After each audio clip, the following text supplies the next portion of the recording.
¿Ok? A ver, vamos a iniciar la sesión, semana número 4. Ya llegamos a un mes de clases, avanza el tiempo y vamos a iniciar con este tema. Vamos a prender la cámara para poder tomar la respectiva captura de pantalla. A ver, jóvenes, vamos a iniciar con el tema del mercado. Antes de iniciar la sesión, vamos a tomar la respectiva captura de pantalla. Por favor, sonrían, peínense. A ver.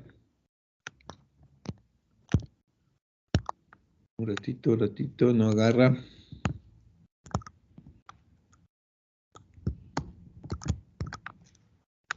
¿Qué pasó? ¿Qué me está agarrando? Listo. Salió. Ok. Continuamos. La sesión de hoy tiene que ver con el mercado. Tiene que ver con la producción que hemos visto la semana pasada y en la sesión de hoy vamos a hablar del mercado. Básicamente, cuando hablamos del mercado, hacemos referencia al lugar donde se realizan las operaciones de compra y venta de los diferentes bienes y servicios que todos nosotros utilizamos. ¿Dónde adquirimos los bienes y servicios que todos nosotros utilizamos? En el mercado. Entonces, al hacer referencia al mercado, tenemos que hacer referencia al origen del mercado. Ese se encuentra en la división de las actividades productivas del hombre, como la especialización del trabajo o la división del trabajo. ¿Qué quiere decir? Que cuando el hombre se dio cuenta que para poder generar el poder económico tenía que producir bienes y servicios y comercializarlos, se empezó a especializar en la producción de diversos tipos de bienes y servicios. De pronto una sociedad se especializaba en textiles, agroindustria, tecnología, y se especializaba en un solo tipo de bien. Y llegaba a la necesidad de los otros tipos de bienes. Entonces necesitaba comercializarlos, intercambiarlos. Es ahí donde aparece la noción de mercado. Entonces, hay diferentes tipos de mercado en el tema económico que vamos a tratar ahora. Se dividen por diferentes categorías. La primera, según el volumen trazado, no hay mucha complicación ahí. Cuando se transa por cantidades mayores, se realizan grandes cantidades de transacciones, hablamos de mercado mayorista. El mercado mayorista de La Parada, de frutas, de Unicachi, etcétera, etcétera. Ahí te venden por sacos, por cajas, nadie te vende por unidad ni por kilo. Entonces, el otro es el mercado minorista. Es donde se compran o se venden pequeñas unidades, al detalle, por kilo, por unidad, etcétera. Hasta ahí no hay mucha complicación. Vamos a ir viendo rápidamente. Según el volumen trazado, según el acceso al mercado, podemos estar hablando de mercado abierto o mercado cerrado. Cuando hablamos de mercado abierto, básicamente son todos aquellos mercados que no tienen ninguna restricción. Restricción para la compra, restricción para la venta. Cualquiera puede ingresar a comprar, cualquiera puede ingresar a vender. Pero cuando hablamos de mercado cerrado, ahí sí hay una salvedad que tenemos que indicar. En un mercado cerrado no cualquiera puede entrar a comprar, no cualquiera puede entrar a vender. Hay ciertos tipos de restricciones, sean legales, económicas, tecnológicas o diferente tipo. Entonces, un ejemplo clásico de mercado cerrado es el que incluye a la Bolsa de Valores de Lima. Cuando hablamos de la Bolsa de Valores de Lima, estamos hablando de un tipo de mercado cerrado. ¿Por qué? Porque no cualquiera entra a comprar, no cualquiera entra a vender. Imagínense que nos sacamos la tinca de 5 millones, de 10 millones de soles, y nos gastamos la mitad viajando en nuestros gustos y la otra mitad la queremos invertir. Quiero ahorrar, quiero comprar acciones, me han recomendado que compre acciones. Voy con mis 5 millones de soles a la bolsa de valores y compro acciones así nomás. No, no puedo, no cualquiera puede entrar a comprar, y menos personas naturales. Tendría que ser a través de un corredor de bolsa o a través de un agente de bolsa. Entonces, hay una prohibición de acceso al mercado. Igual, cualquier empresa no puede ir a vender acciones a la bolsa de valores. Necesito capitalizarme, necesito generar dinero, voy a vender mis acciones y voy a generar dinero para invertir. ¿Voy a la bolsa con mis acciones y las vendo? No, no cualquiera puede ingresar a comprar, no cualquiera puede ingresar a vender. Mercado cerrado.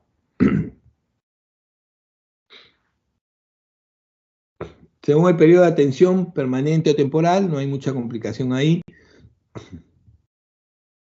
Y según el aspecto legal, aquí sí nos vamos a detener un momento.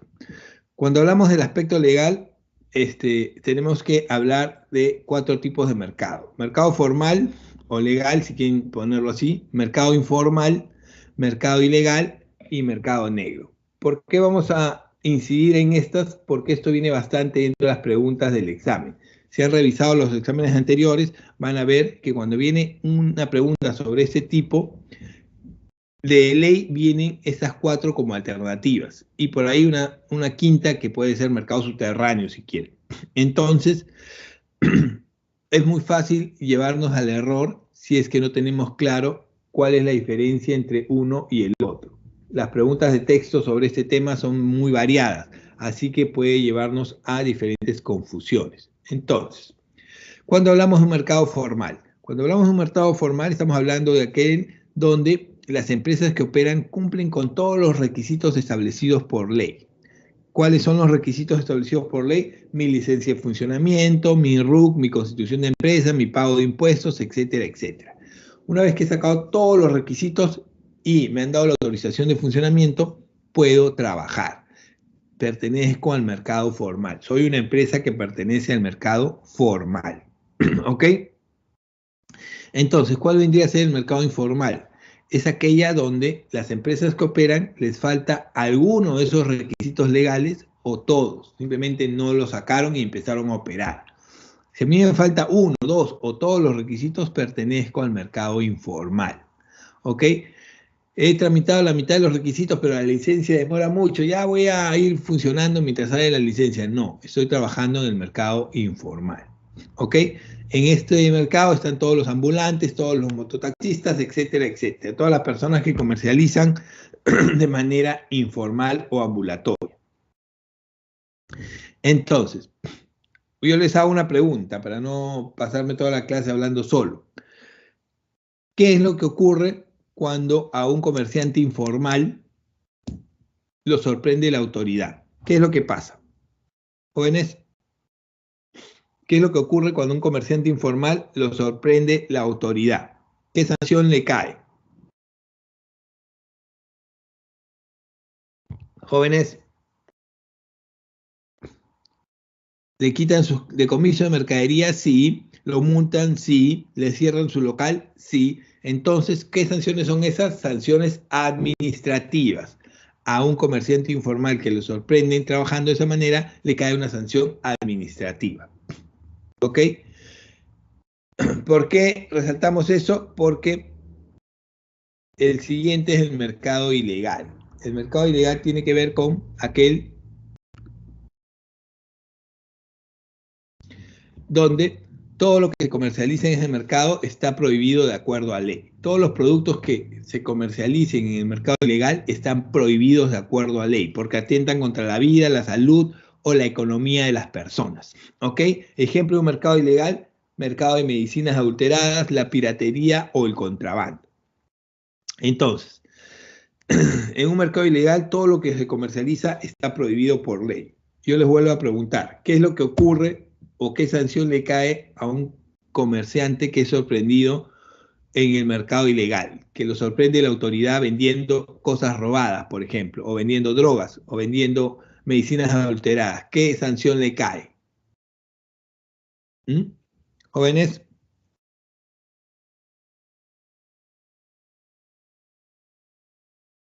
jóvenes, prisión, detención, ok, le cae una sanción penal, así, exactamente. ¿Ven la diferencia? Para uno es una sanción administrativa y para otro es una sanción penal. Otra pregunta, si un comerciante informal ya se cansó de que le decomisen la mercadería constantemente, ya se cansó de que lo multen constantemente, quiere volverse formal, ¿lo puede hacer? Sí, sí lo puede hacer. ¿Qué necesita? Simplemente sacar los requisitos que le faltan y formalizarse. Por el contrario, si un comerciante ilegal ya se cansó de que le dan redadas, lo detengan, lo denuncien, quiere volverse legal, ¿lo puede hacer? ¿Mm? No. Como si vendes artículos robados, ¿cómo vas a hacerte legal? ¿Vas a comprarle el artículo al que le robaron? ¿Le vas a pagar? No, no hay forma. Entonces, esa es una diferencia que tienen que tener en claro para no confundirse con los textos de preguntas que vienen sobre estos temas. Y la otra es el mercado negro. ¿Cuál es la diferencia entre estas y el mercado negro? El mercado negro es un mercado donde se comercializan productos cuya circulación está regulada por el gobierno, pero muchas veces esto no se cumple. A ver, el gobierno establece para algunos productos un control de precios. Si no es el gobierno, es el mercado el que establece un control de precios. Normalmente aparece donde el gobierno establece un criterio de precios porque este producto es un producto indispensable para la sociedad. De repente el gobierno dice, ¿sabes qué? Este producto es necesario y todo el mundo tiene que consumirlo, tiene que llegar a todos los peruanos. Así que voy a establecer que este producto tenga el precio de un sol para que todo el mundo pueda acceder a él. Control de precios, generalmente ahí es donde aparece el mercado negro. A ver. En el ejemplo que les han dado, dice mercado negro de dólares, es un ejemplo bastante antiguo que tiene que ver con una situación que se daba en el Perú en la década del 80-90. En el Perú en la década del 80-90 teníamos una economía cerrada. En ese sentido, el tipo de cambio de los dólares que ingresaban al Perú, que no eran muy comunes, no eran muy continuos como ahora, tenían un control de precio. El tipo de cambio estaba regulado, controlado por el gobierno. El gobierno ponía el tipo de cambio, no el mercado. Entonces, el gobierno decía, ¿sabes qué? En esa época se usaba el INTI, los dólares van a costar 5 INTIs, o su equivalente. Entonces, ¿qué es lo que ocurría? En esa época estábamos en un proceso inflacionario, estábamos en crisis, las cosas subían constantemente y las personas que recibían dólares de sus familiares del extranjero, 100 dólares yo recibía, por ejemplo, y tenía que cambiarlo a 5 intis, 500 intis, no me convenía porque los precios subían constantemente, no era equitativo. ¿Qué ocurrió? Apareció el mercado negro. Hubo una demanda de dólares, hubo una necesidad, escasez y especulación y aparece el mercado negro, en donde el precio del dólar lo establecía el mercado. Y aparece una zona en el centro de Lima, en Girón Ocoña, cerca de la Plaza San Martín, una de las calles de la Plaza San Martín, donde se empiezan a comercializar los dólares al precio de mercado. Tú recibías tus dólares, no los cambiabas en el banco al tipo de cambio que decía el gobierno, sino te ibas ahí y lo cambiabas al precio de mercado, 10, 15 intis. Ya no recibías 500 soles, recibías 1.500 soles. ¿Dónde te convenía cambiarlo? Obviamente en el mercado negro.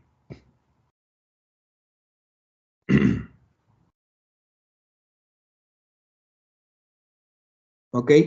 El mercado negro aparece cuando hay un proceso de especulación, escasez y incremento de la demanda. Entonces, el sistema económico como lo conocemos como tal, como se maneja actualmente, como muchas veces podemos ver situaciones en la actualidad que hablan de que no debemos cambiar el modelo económico neoliberal, capitalista, que está funcionando bien, que vamos a irnos en crisis, que que ese gobierno va a transformar y va a volvernos en Venezuela, etcétera, etcétera, etcétera. ¿Por qué se habla todo eso? ¿Por qué se dice todo eso? ¿Realmente el modelo funciona tan bien? ¿Realmente el mercado funciona tan bien? A ver, en teoría, los modelos económicos tienen diversos tipos de fallas, ¿ok? Estas fallas se presentan cuando hay una situación en la que la asignación de los bienes o servicios por parte del mercado no es eficiente, debido a que un mercado suministra más o menos cantidad de lo que sería necesario.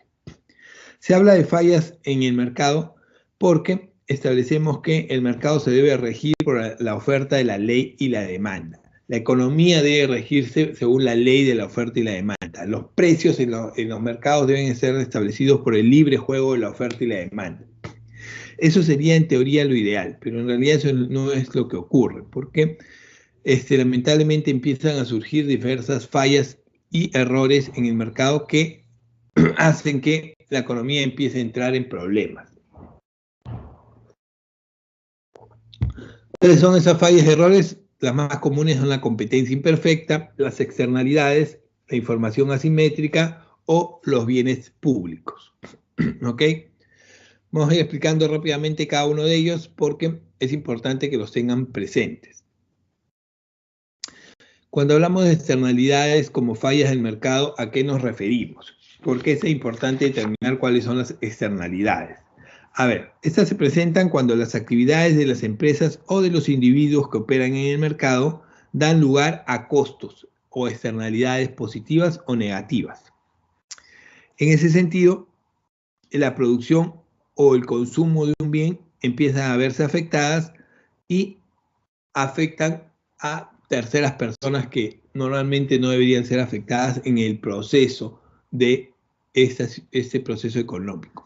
A ver, de pronto, ¿qué son las externalidades negativas o positivas? Cuando hablamos de externalidades negativas, los mercados producen una cantidad mayor a lo que socialmente es deseable. Yo produzco más de lo que socialmente es deseable. Esto me lleva a que haya un costo social, que es mayor al costo privado. Y se puede internalizar como una externalidad mediante un impuesto. A ver, ¿qué ocurre? De pronto, todos sabemos que en la economía, nosotros somos una economía que solo produce bienes primarios, exportamos materias primas y recursos naturales. Eso es lo que el Perú produce. No tenemos valor agregado, no transformamos y lamentablemente nuestro grueso de la economía es ese. Y todos ustedes han escuchado que la economía ha levantado porque el precio de los minerales ha subido y necesitamos seguir explotando nuestros recursos naturales. Que Conga y Tía María deben ser explotados y que los que se oponen a la explotación de Conga y Tía María son, por ejemplo, personas que no quieren el crecimiento económico para el Perú. Comunistas, son socialistas, son rojos, etcétera, etcétera, etcétera. Aquí tenemos un claro ejemplo de externalidad negativa, por ejemplo. ¿Por qué? Si bien es cierto, la economía debe crecer por la explotación de los recursos naturales, aquí hay un costo o una externalidad negativa. ¿Cuál es esa externalidad? Lamentablemente en el Perú, las empresas que se han dedicado a explotar esos recursos naturales no han respetado el adecuado cumplimiento de las normas para no atentar contra la contaminación en todo el entorno. Y en casi todos los casos de explotación minera han afectado al entorno y han afectado a las comunidades, a los productores, a los campesinos, etcétera, etcétera. Es por eso que las comunidades de Conga y Tía María no quieren que se siga explotando porque van a seguir generando contaminación. Y esa contaminación que me importa a mí, yo tengo crecimiento económico. No, pues empieza a afectar a terceros, a personas que están en la zona, en la sociedad. Que no estén en Lima no quiere decir que no me interese. Afecta sus cultivos, sus ganados, sus enfermedades, etcétera, etcétera. Un ejemplo claro de esta afectación es lo que pasa en Cerro de Pasco. En Cerro de Pasco es una zona minera, pero la zona minera es la zona del país más contaminada de Sudamérica. Las personas que viven ahí viven en enfermedad constante. No es respirable ese ambiente y lamentablemente tienen que vivir ahí. ¿Y quién ha ocasionado esa contaminación? La minería. ¿Por qué se llegó a esos extremos? Porque lamentablemente las normas y las leyes han sido muy permisivas y les permiten salirse de los controles y lamentablemente no cumplen las normas que deberían cumplir ISO de ambiente para poder explotar el mineral correctamente. Acá hay un ejemplo claro de externalidad negativa. De pronto la explotación de un recurso tiene un costo social muy alto, externalidad negativa. Entonces, ¿cómo sería externalidad positiva entonces? Los mercados producen una cantidad menor, ya no mayor, sino menor de lo que socialmente se desea. Y empieza a haber un costo social menor al costo privado. Se puede internalizar esta externalidad como una subvención o tecnología para curar nuevas enfermedades. De pronto, ya no produzco más de lo que necesito, sino produzco menos de lo que necesito. En este caso, las industrias dejan de producir, produzco menos de lo que la sociedad necesita y empiezo a generar un costo porque no hay producción. En el otro había sobreproducción y había contaminación, aquí hay menor producción y empieza a generarse problemas porque no hay ingresos. ¿Ok? Es algo como, es un ejemplo de esto es lo que ocurrió con la pandemia. Con la cuarentena y la pandemia, las personas dejaron de trabajar, las empresas dejaron de producir y las personas no pudieron generar ingresos. Entonces se produjo menos de lo que la sociedad necesitaba y empezó a haber problemas de ingresos. ¿Cómo solucionó el Estado esto? A través de subvenciones, impuestos y los famosos bonos. ¿Ok? Externalidad positiva. Eso es una falla en el mercado, por supuesto. Otra falla en el mercado son los bienes públicos. ¿Cómo los bienes públicos pueden representar una falla en el mercado? No tiene sentido. A ver, es aquel donde se cumplen dos características, que son el disfrute de cualquier ciudadano y que ninguno pueda ser discriminado para su uso, ya que generalmente es gestión del Estado que todo el mundo tenga acceso a los bienes públicos. Entonces, ¿por qué el Estado tiene que intervenir y hacer públicos los bienes? Porque el libre mercado, la ley de la oferta y la demanda, de pronto establecen que el que no paga no tiene acceso a disfrutar de los recursos naturales que todos debemos tener acceso. Por ejemplo, las playas. Hay lugares en el Perú donde solo hay playas privadas para los miembros de un club, de los clubes. Un ejemplo claro de esto es Regatas, por ejemplo. Llevan años, décadas en conflicto con el gobierno porque han cerrado una parte de la playa en Chorrillos para el acceso solo de ellos, de los miembros del club. Y eso está prohibido. Las playas son de libre acceso para todos los peruanos. Cualquiera puede acceder a las playas. No te tienen por qué prohibir el ingreso. Es por ello que cuando se empieza a haber restricciones o discriminación para el uso de los bienes, es que el Estado establece como bienes públicos, parques zonales, campos deportivos, acceso a las playas, etcétera, etcétera. Son bienes públicos de uso de todos los peruanos legalmente.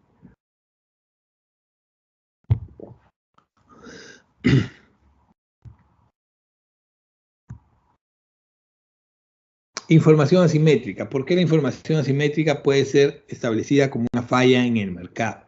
Cuando hablamos de información asimétrica estamos hablando de que todos debemos tener acceso a la misma información.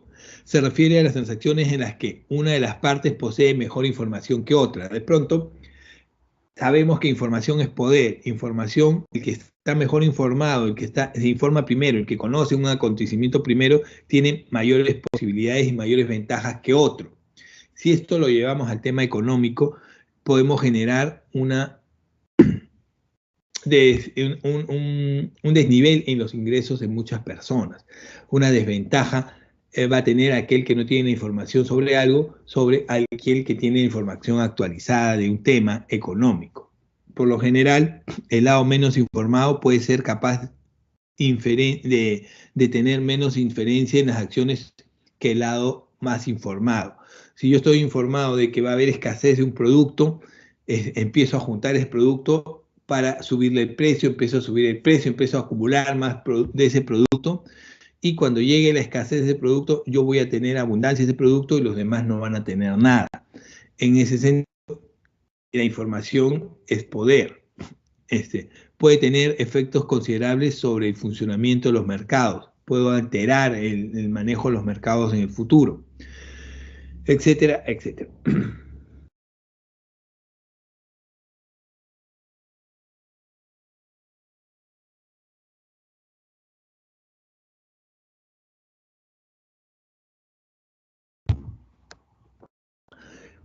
Y la última, la más importante y que viene bastante dentro de las preguntas del examen, es la competencia imperfecta. Para entender la competencia imperfecta, antes tenemos que plantear qué es la competencia perfecta. A ver, en un mercado de competencia perfecta, que sería lo ideal, que es lo que en teoría defendemos tanto, es lo que en teoría nadie quiere cambiar, es lo que en teoría dice que funciona muy bien.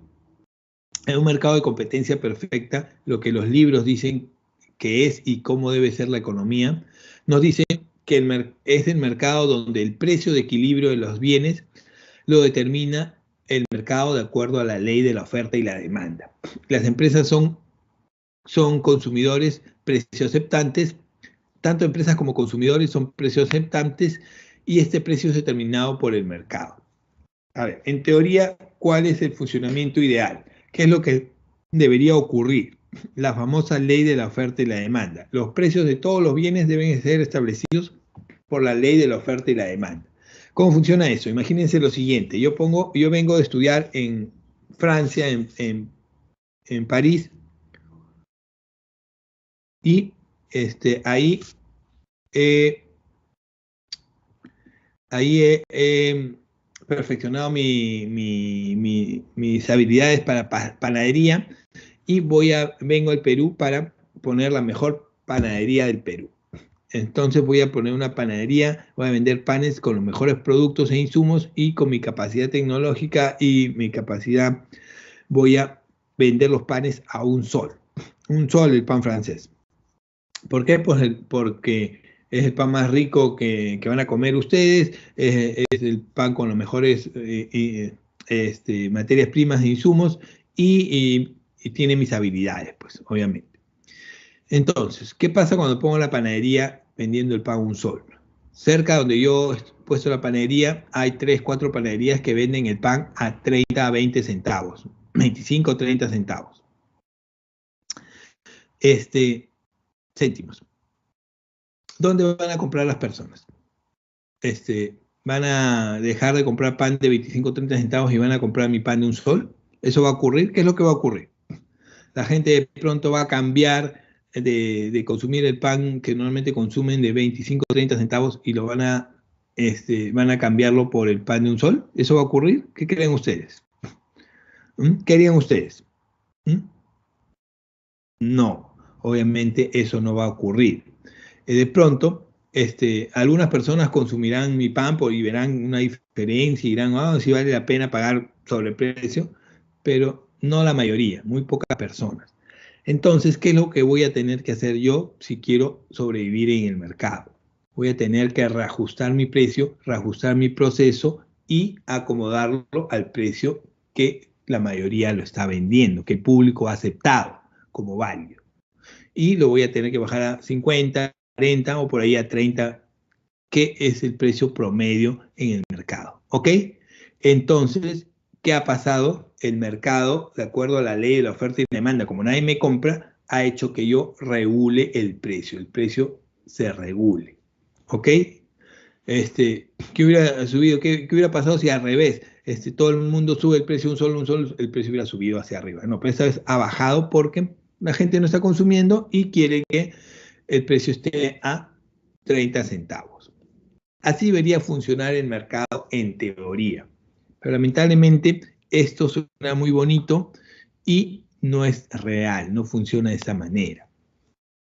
¿Cómo funciona el mercado realmente? A través de un proceso de competencia imperfecta. ¿Qué es la competencia imperfecta? Es aquella donde el mercado es el que no es el mercado el que establece los precios, sino los precios los establece o los vendedores o los compradores. O el grupo de vendedores establece los precios o el grupo de compradores establecen los precios. De manera individual o colectiva, estos tienen el poder de influir en el mercado. ¿Okay? Ya no son los consumidores, ya no es la oferta y la demanda quien establece los precios, no. Quien establece los precios es o los compradores o los vendedores. Esto es lo que ocurre en la realidad. Esto es lo que nos quieren hacer pensar que no ocurre. Y vamos a ver cómo funciona. Y es por eso que el modelo económico no es real. El modelo económico tiene sus fallas, como ya hemos visto, y debe ser ajustado. Pero todo el mundo te dice, no, el mercado es perfecto, la ley de la oferta y demanda tiene que regular el mercado. Si tú quieres cambiar, estás atentando contra la economía, está mal, eso está equivocado. No, claramente no funciona. ¿Por qué? Porque los precios claramente los establecen o los vendedores o los compradores. Cuando lo establece el vendedor, estamos hablando que se establece por el lado de la oferta. Los ofertantes son quienes tienen la capacidad de influir en el precio. En este caso, son los monopolios, los oligopolios o las competencias monopolísticas. Cuando hablamos de los monopolios que establecen los precios, estamos hablando de que un monopolio es aquel donde existe una sola empresa que vende un producto. Existe una sola empresa que vende el producto y 30 millones de consumidores en el caso del Perú. Situación en la que existe un solo productor o vendedor de determinado producto y no tiene productos sustitutos cercanos, y de pronto hay gran cantidad de consumidores, 30 millones de consumidores, por ejemplo, en el caso del Perú. Obviamente, si yo soy el único que produzco este bien y este servicio, yo voy a poner el precio que a mí me da la gana. Nadie más me va a discutir. Si tú quieres consumir el producto que yo vendo, vas a tener que pagar el precio que estoy estableciendo. Si yo lo quiero vender lo puedo vender a un sol, pero como soy el único, lo voy a vender a 10, 20, 50 soles y van a tener que pagar ese precio. Un ejemplo claro de monopolio en el Perú es lo que ocurría en lo que ocurrió a partir de la década del 90 hasta la década del 2010 con Telefónica del Perú. ¿Qué pasó? Antes de la privatización de las empresas, antes del primer gobierno de Fujimori, el Perú, obviamente ya saben que estaba en crisis, estaba en un proceso hiperinflacionario, no teníamos dinero, no teníamos recursos, y la manera más rápida de generar ingresos, ¿cuál es? Cuando uno no tiene ingresos, es vender sus activos. En este caso, el Perú, la empresa llamada Perú, empezó a vender las empresas que manejaba. Y una de las empresas que vendieron fue la Compañía Peruana de Teléfonos. Fue la venta más importante que se realizó porque se vendió en 2.000 millones de dólares. Fue la que más recaudó. Pero dentro del contrato de venta establecía que Telefónica de España iba a ser dueña de todos los activos de la Compañía Peruana de Teléfonos por 20 años. No iba a poder ingresar competencia, iba a tener la exclusividad única del servicio en el Perú por 20 años. ¿Ok? Del 90 al 2010, ¿qué ocurrió? Telefónica era la única empresa de telefonía en el país.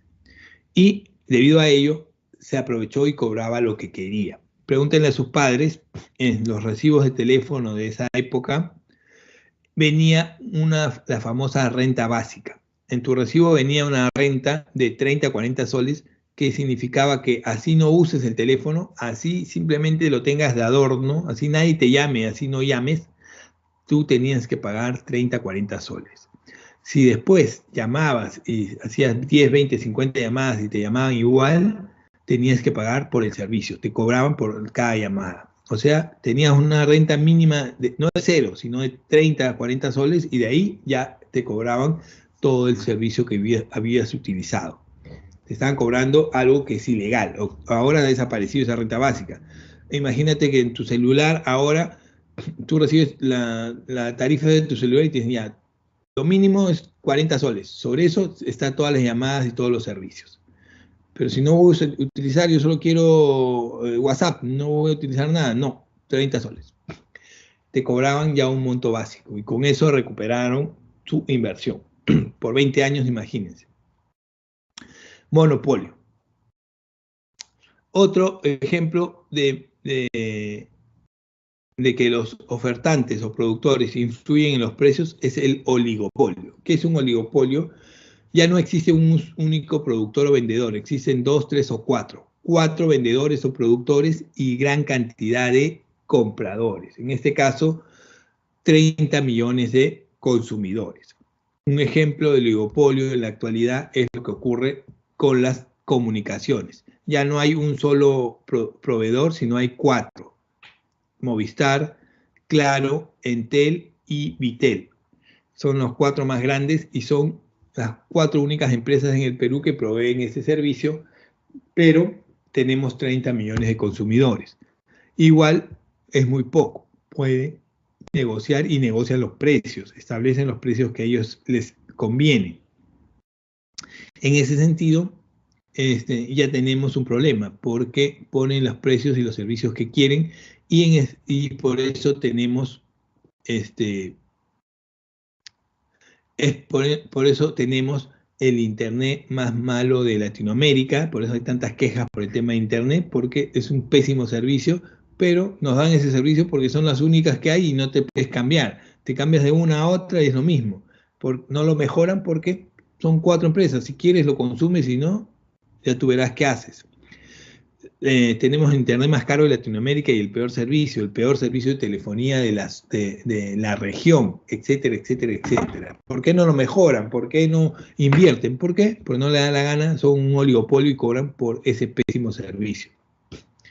Así funciona y lamentablemente eso no es el juego de la libre oferta y demanda que nos quieren vender. Eso no, el juego, ya, si no me das un buen servicio no te consumo. No, porque como son los únicos tenemos que consumirlos. Internet es un servicio básico indispensable actualmente. Eso no es libre juego de oferta y demanda. Eso no es que el empresario invierte y necesita recuperar su dinero y es una buena inversión. No, eso es explotación. Eso es lo que se tiene que reajustar. Y lamentablemente muchos confunden una cosa con estas fallas en el mercado. Pero no solo los productores o no solo los vendedores pueden establecer los precios. También esta falla de mercado, esta competencia imperfecta se da por el lado del comprador. El comprador también puede afectar los precios, por supuesto. Por el lado de la demanda es cuando los demandantes o compradores tienen la capacidad de influir en el precio. En este caso, a través de los monopsonios y a través de los oligopsonios. ¿Qué es un monopsonio? Un monopsonio es todo lo contrario de un monopolio. En este caso hay un único comprador, solo hay un único comprador y gran cantidad de vendedores. Yo soy el único que compra y hay 10.000 vendedores. ¿Qué es lo que va a ocurrir? Me van a tener que voy a tener que comprarles al precio que yo quiero. Como soy el único que les va a comprar su producto, yo pongo el precio. Ustedes verán si aceptan o no, porque hay 10.000. Si tú no me aceptas, me aceptarán los otros 9.999. Así que como yo soy el único que compra, yo establezco el precio. Monopsonio. ¿Existen monopsonios en el Perú? Por supuesto. Un ejemplo de monopsonio en el Perú es lo que hace Gloria, por ejemplo. La famosa leche Gloria. El grupo Gloria, ¿qué es lo que hace? Como ya no hay competencia en las marcas de leche en el Perú, tenemos única y exclusivamente la leche Gloria, Ideal, Pura Vida, todos son del grupo Gloria. Gloria es el que compra la leche de todos los productores ganaderos del Perú. Y todos los productores ganaderos en el Perú le venden a Gloria, en su mayoría. Entonces, Gloria va y les dice, ¿sabes qué? Yo te voy a comprar el litro de leche a $1.20. Pero no, $1.20 no me alcanza, no cubre mis costos, yo he gastado mucho más. Si quieres, me aceptas y me vendes a $1.20. Si no, ya verás tú qué haces con la leche, haces quesos, yogur, la botas, no sé, te la tomas, pero yo pago $1.20. Como los productores necesitan vender su producto, le venden a Gloria al precio que Gloria establece, $1.20 el litro de leche. Ese es un ejemplo claro de monopsonio. Y oligopsonio es cuando ya no hay un solo comprador, sino hay 3 o 4 compradores, pero igual hay gran cantidad de vendedores. Gran cantidad de vendedores donde los compradores pueden establecer y ponerse de acuerdo para pagar el precio que les da la gana. ¿Ok? Fallas en el mercado. Claramente, eso no es competencia perfecta. Eso no es el libre juego de la oferta y la demanda. Eso no es lo que en teoría debería funcionar, que el mercado establece los precios porque los compradores, porque es muy caro, dejan de comprar. No. A ver, volviendo al monopolio. ¿Cuántos tipos de monopolio hay? Cuando hablamos de monopolio, vamos a incidir en este punto. El monopolio en teoría debería estar prohibido. El monopolio en teoría está prohibido. Es más, legalmente está prohibido los monopolios. Pero lamentablemente no se prohíben legalmente porque la realidad nos dice que cada vez existen más y es una forma muy común de manejo económico. Y el que tiene el poder económico tiene el poder actualmente y hasta el poder político. Entonces, chocan, no puede chocar. Lo que sí está prohibido, lo que sí está penado que hagan, es que hagan abuso de esa posición de poder, de dominio, porque yo soy el único, y establezcan los precios que le da la gana para productos de primera necesidad, medicinas, alimentos, etcétera, etcétera. Cuando eso ocurre, el Estado entra y los sanciona, los multa, los pena, pero nada más ahí, ¿ok? Entonces, ¿cuántos tipos de monopolio existen? Tenemos el monopolio legal, que es un monopolio que está autorizado por el gobierno. El gobierno autoriza que haya una sola empresa que se dedique a la comercialización de este bien o este servicio. Entonces, ella tiene el monopolio autorizado por el gobierno para vender o producir este bien o este servicio. Entonces, un ejemplo de monopolio legal fue lo que ocurrió con Telefónica. Mediante un contrato, el gobierno le autorizó a ser la única empresa por 20 años a brindar ese servicio. ¿Qué hizo Telefónica? Abusó de ese contrato. Monopolios legales se dan cuando hay concesiones, por ejemplo. Tía María, ¿quién va a explotar Tía María? Conga. Tenemos gran cantidad de recursos, pero todavía no se explota porque todavía no hay un acuerdo con ninguna empresa y todavía las comunidades no quieren. Pero imagínense que se pongan de acuerdo y el gobierno elija realmente una buena empresa, elija una empresa que va a cumplir con las condiciones medioambientales adecuadas de explotación, va a invertir en una explotación sana y limpia, y no como las tantas empresas que hay que hacen lo que le da la gana y nadie les dice nada, y escoge. Entonces el gobierno le va a dar a esta empresa el monopolio de la explotación de Tía María por 20, 30 años. Eso es un monopolio legal. Va a ser la única que va a poder explotar.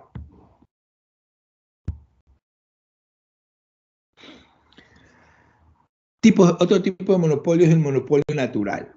Cuando hablamos de monopolio natural es aquel donde el monopolio se da porque existe única y exclusivamente una empresa que es capaz y tiene la capacidad, la tecnología o el conocimiento necesario para explotar o producir un bien o un servicio. De pronto, nadie quiere producir este bien o este servicio porque es muy caro, porque no saben hacerlo o porque tecnológicamente no tienen la capacidad de hacerlo. Entonces viene una empresa que es la única que sabe, conoce y puede hacerlo y empieza a explotar este bien o este servicio. Entonces ella va a tener el monopolio natural porque como es la única y nadie más conoce, puede ni sabe, yo me voy a quedar con el monopolio de este bien. En este caso, ejemplos de monopolio natural son los servicios, por ejemplo. Sedapal. ¿Por qué Sedapal es la única empresa de agua en el Perú? ¿Por qué? Porque para instalar toda la red de agua y desagüe para los 30 millones de peruanos es muy caro. Es una inversión muy cara y lleva mucho tiempo. ¿Quién asumió esa responsabilidad? El gobierno. El gobierno fue el que puso la red de agua y desagüe para todo el Perú. Imagínense que venga una empresa a competir con Sedapal y quiera poner una red de agua y desagüe para hacerle la competencia. Sería muy caro, imposible, ¿no? Esa inversión no la puede hacer. Entonces, Sedapal tiene el monopolio porque el Estado fue el único que invirtió y logró establecer esos servicios. Igual fue con la luz, igual fue con la telefonía, el cableado de luz, las torres eléctricas que llegan a los 30 millones de peruanos a todo el Perú, es una inversión muy cara. Entonces, ¿en qué sentido ¿quién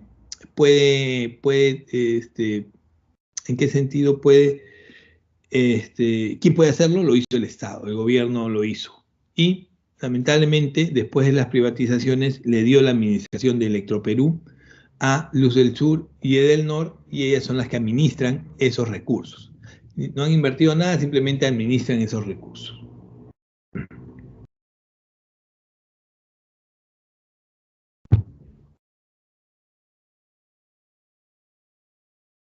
Otro tipo de monopolio es el monopolio bilateral. Cuando hay un único comprador y un único vendedor. Hay un único vendedor o productor de un bien o un servicio y hay un único comprador de ese bien o servicio. Entonces, necesitan ponerse de acuerdo para establecer el precio de compra y el precio de venta. Como es uno solo, tienen necesariamente que negociar. Un monopolio contra un monopsonio. Se enfrentan y negocian un precio base. Generalmente esto se da para productos de alta tecnología, para productos muy especializados que solo hay una empresa o muy pocas empresas que lo puedan hacer y es tan especializado que hay muy pocos países o compradores que quieran realmente este producto.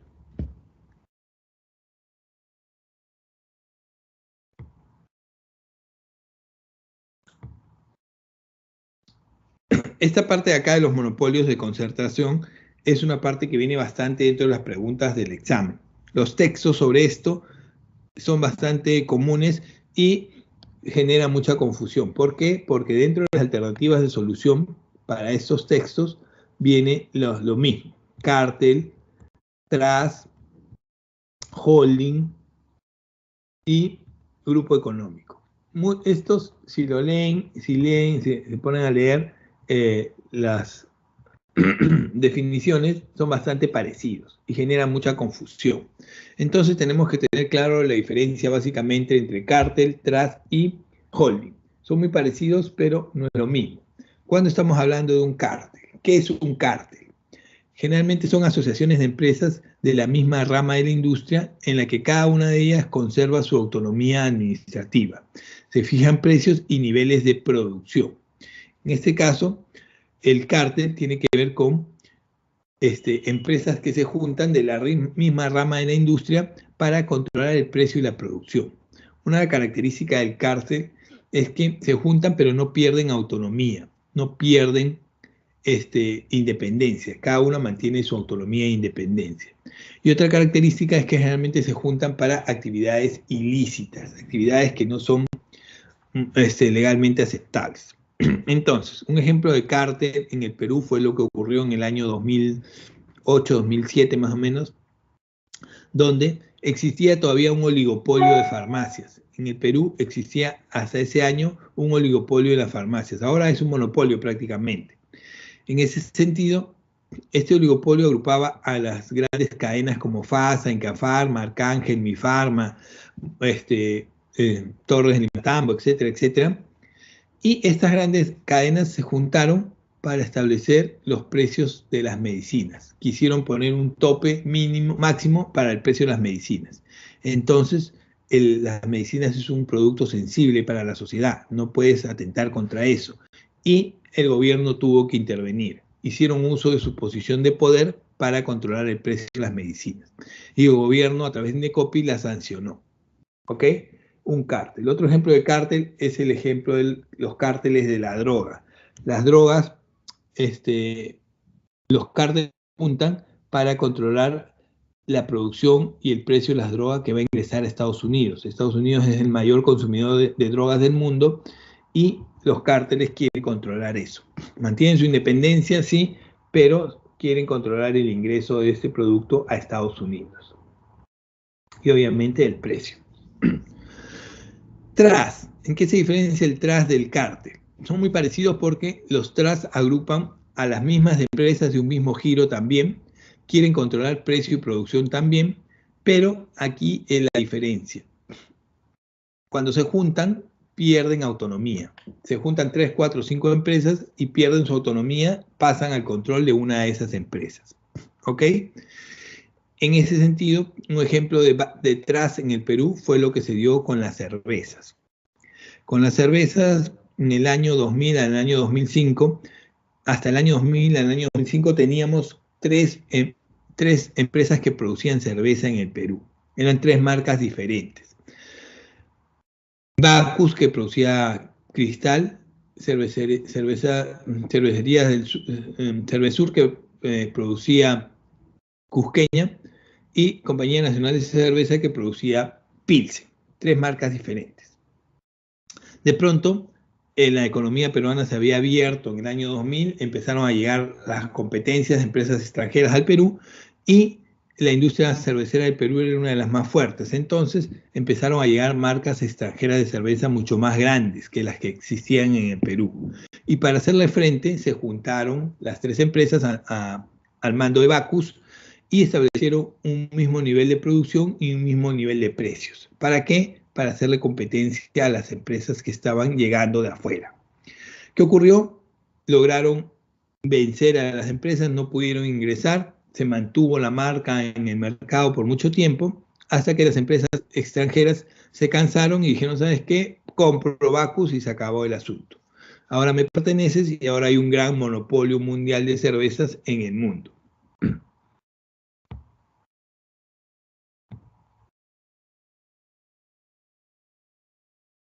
Y los monopolios de concentración a través de los holdings tienen que ver con que esta vez voy a agrupar empresas de diferente giro. Ya no me voy a juntar las empresas del mismo giro, quiero empresas de diferente giro. ¿Para qué junto empresas de diferente giro? ¿Para controlar precio y producción? No, no me interesa controlar precio y producción.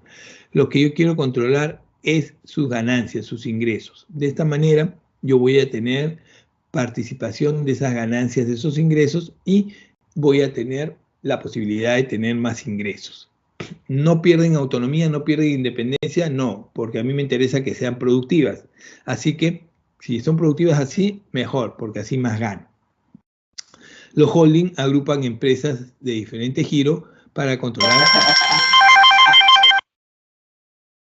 ¿Ok? Un ejemplo claro de holding es lo que se da con el grupo Falabella, con los bancos Falabella, Sodimac, CMR, Totus y Seguros. ¿Ok, jóvenes? Básicamente hasta aquí la sesión de hoy. Gracias por la atención prestada. Vamos a dejarle las claves para la resolución de los ejercicios. Gracias, jóvenes. Nos vemos la siguiente semana. Gracias, nos estamos viendo.